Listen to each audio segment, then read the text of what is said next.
HTC is back with the U12 Plus, the successor to last year's U11 Plus.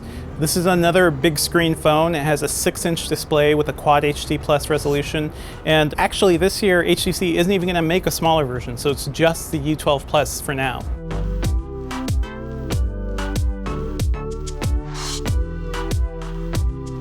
Design-wise, it's very similar to the U11 Plus. Honestly, you'll have a hard time telling them apart, even if they're side by side. The big change this year is 2 front-facing 8-megapixel cameras.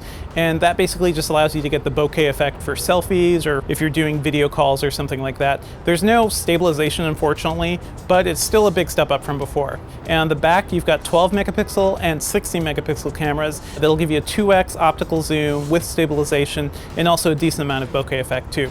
HTC is really sticking with the design it had last year, so the case is pretty much all metal and glass, and there's one color, translucent blue, that actually gives you a bit of a look inside the phone too. That's kind of a nice effect and something you won't find on other phones. HTC's EdgeSense feature also makes a return. That lets you enable new functionality just by squeezing the phone. There's a new double tap feature. If you actually squeeze the edges twice, it'll reduce the screen down to something that's more compact and manageable for one-handed usage.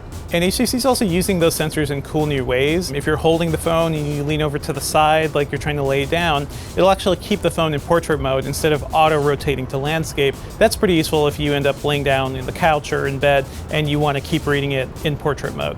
Under the hood, it's running a Snapdragon 845 processor and 6 gigabytes of RAM. You'll also be able to choose from 64 gigabytes or 128 gigabytes of storage. Overall, it feels like a solid Android phone, pretty much what HTC is known for. There's nothing truly revolutionary here, but it's a good upgrade, especially if you're running an older device and you're a fan of HTC's phones. You'll be able to grab the U12 Plus on Verizon, T-Mobile, or AT&T in the US. Unfortunately, there's no Sprint support. You'll be able to pre-order it from HTC's website or Amazon on May 23rd, and it'll start shipping in early June. Unfortunately, we don't have pricing details yet, but hopefully we'll hear more about that soon. Stay tuned to Engadget.com for more in-depth coverage of the U12 Plus.